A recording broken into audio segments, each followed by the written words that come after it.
Assalamualaikum warahmatullahi wabarakatuh. Berjumpa lagi dengan saya Muhammad Khalil dari kelas A31 eh, dalam mata kuliah Pendidikan PAI luar sekolah.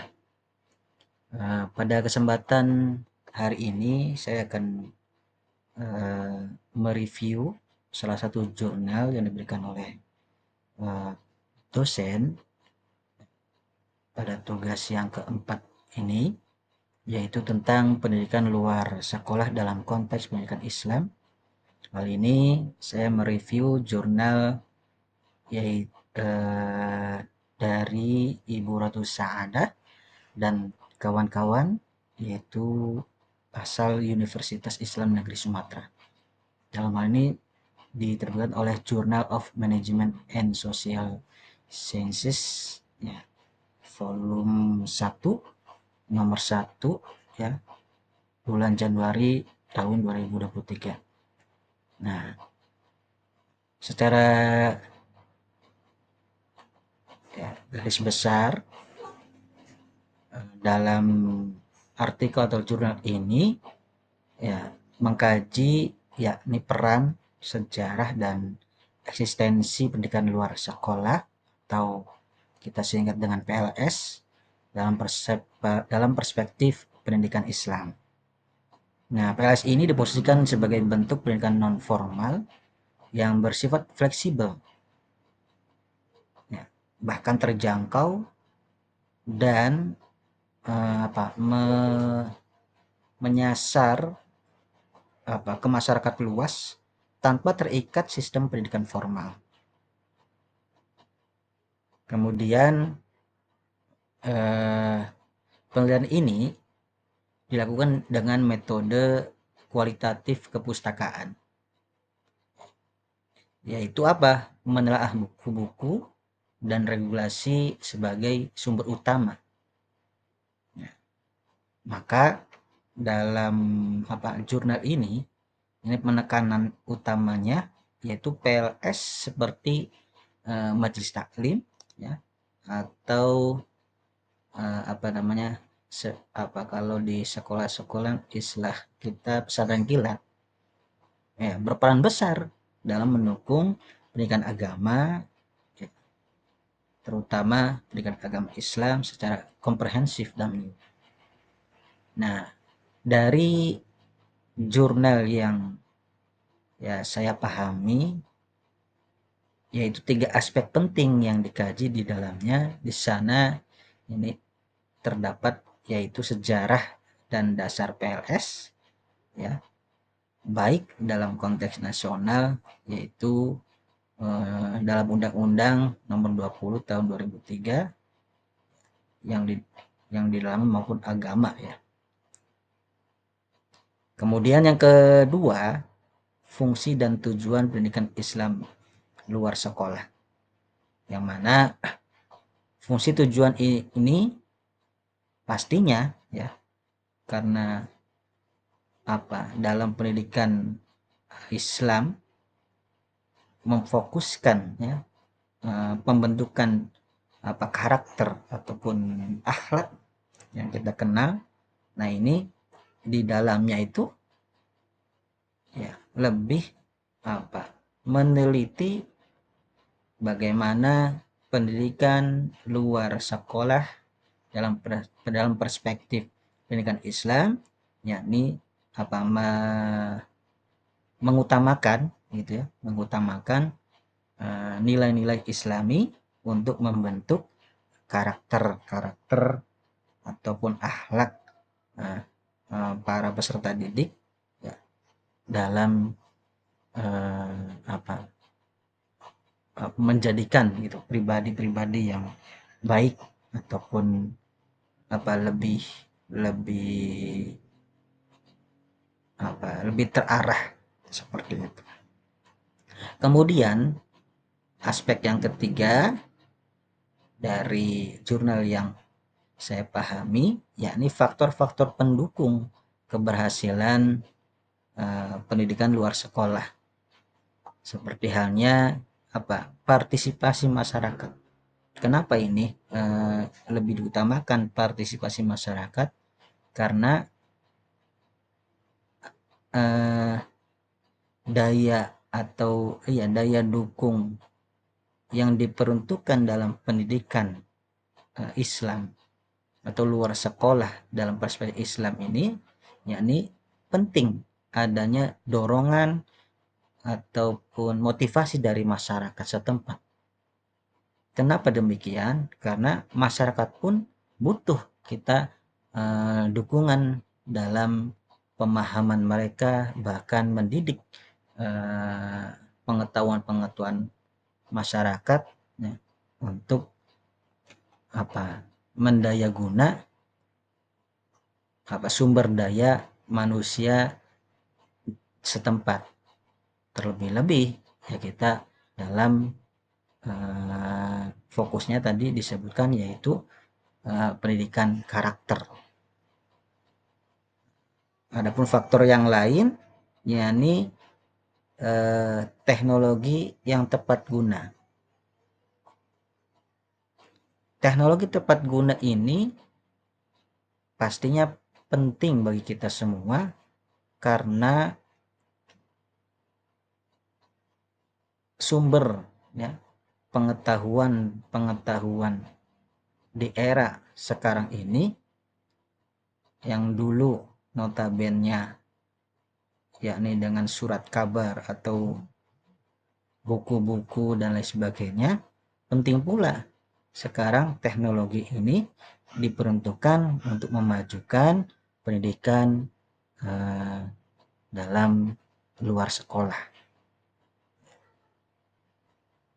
Nah, kemudian kelembagaan yang adaptif. Nah, kelembagaan ini yakni ya kalau selain yang formal ya, kalau yang non formal itu biasanya ya seperti tadi yang disebutkan itu seperti majelis taklim ataupun madrasah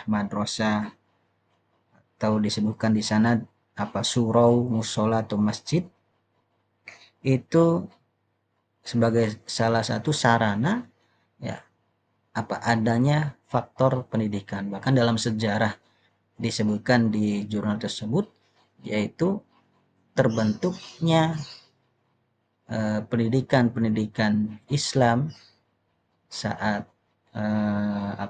masuk ke Indonesia, yaitu berawal dari asal muasalnya yaitu penyebarannya dari surau-surau atau musola bahkan kita sebut dengan masjid seperti itu. Nah, setelah saya pahami dan baca berulang kali beberapa kelebihan daripada jurnal ataupun jurnal yang saya simpulkan di sini yaitu kelebihannya adanya relevansi yang tinggi. Yani topik ini benar-benar sangat relevan ya dengan kebutuhan pendidikan masyarakat modern, terutama dalam konteks Islam bahkan yang kita kenal dengan pendidikan sepanjang hayat. Kemudian yang kedua, sumber literatur lengkap. Ya, jurnal ini merujuk pada sejumlah tokoh penting dan literatur klasik ya maupun regulasi nasional. Kemudian pendekatan deskripsi kualitatif dengan tadi di awal disebutkan yaitu kualitatif kepustakaan, otomatis ini menganalisis norma-norma atau nilai-nilai bahkan struktur pendidikan dalam Islam. Kemudian kelebihan yang keempat, kontekstual historis. Apa itu? Yaitu menyajikan informasi sejarah yang memperkuat argumen tentang pentingnya PLS dalam pendidikan Islam. Ya, di samping kelebihan ini ya mungkin kekurangannya ada pula yang saya dapatkan di sini, yaitu kekurangan daripada jurnal tersebut minim data empiris. Ya, ini apa? Harusnya disajikan studi kasus atau data lapangan sebagai temuan untuk memperkuat jurnal yang diterbitkan oleh Ibu Rodotus Saadah dan kawan-kawan. Kemudian bahasa yang kurang konsisten atau kurang telitinya ya, ada tadi saya baca surau tapi di situ ya ini hanya mungkin salah ketik ya, jadi tertulisnya pakai i, harusnya pakai u ya, seperti itu. Nah ini, namun di situ ada lagi yang mana kurang konsistennya di sini, maksudnya ada beberapa bagian yang menggunakan istilah informal atau gaya bahasa bercampur ya, antara akademik dan populer pada umumnya. Nah, kemudian yang ketiga, kurangnya visualisasi dalam konsep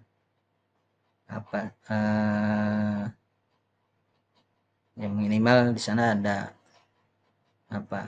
data ya yang merujuk tentang jalur pendidikan atau sistem PLS yang diteliti oleh Ibu Rotus Saadah dan teman-temannya. Kemudian redundansi penjelasan, maksudnya di sana banyak pengulangan-pengulangan terkait penjelasan yang disebutkan di jurnal sana, sehingga bagi pembaca kehilangan fokus pada poin utamanya. Karena di sana poin utamanya kalau saya pahami yaitu terkait tentang pendidikan luar sekolah dalam perspektif pendidikan Islam, seperti itu. Nah, dari kelebihan dan kekurangan ya, saya memberikan saran, yakni pertama, penulis sebaiknya melengkapi penelitian dengan observasi lapangan, seperti halnya wawancara ada pelaku pendidikan non formal seperti ya di majelis-majelis taklim, entah dengan asatidz atau pengajar yang di sana. Kemudian yang kedua, perlu adanya struktural visual yang tadi disebutkan, yaitu ya misal tabel ataupun lainnya ya, diagram bisa untuk membantu pembaca memahami perbedaan antara pendidikan formal, informal maupun non formal. Kemudian yang ketiga, gunakan bahasa yang lebih akademik dan ringkas. Kemudian hindari pengulangan definisi dari sumber yang sama ya, secara berlebih. Nah, itu saran dari saya pribadi. Ya, terlebihnya semuanya sudah bagus ya, dan struktur ya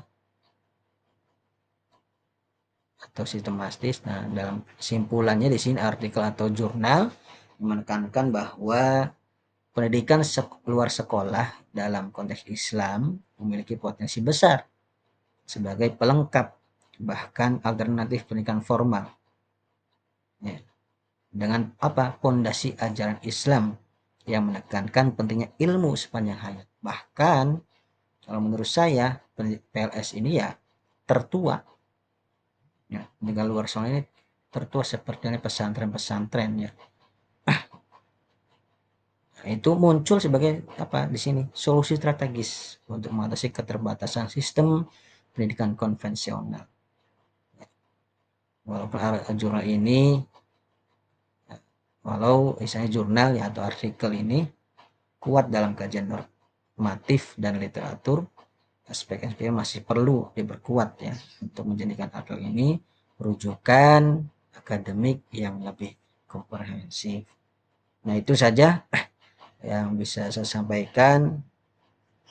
Mohon maaf bila mana dalam review ataupun penyampaian hasil pemahaman saya adanya kekurangan ataupun keterbatasan, ya inilah kemampuan saya pribadi dan saya pun masih dalam tahap ataupun proses ya, namanya juga pendidikan sepanjang hayat. Itu pun perlu bimbingan dari Bu dosen yang sebagai pengampu mata kuliah pendidikan PAI luar sekolah, yaitu Bu Husnul Khotimah. Mudah-mudahan bermanfaat. Terima kasih.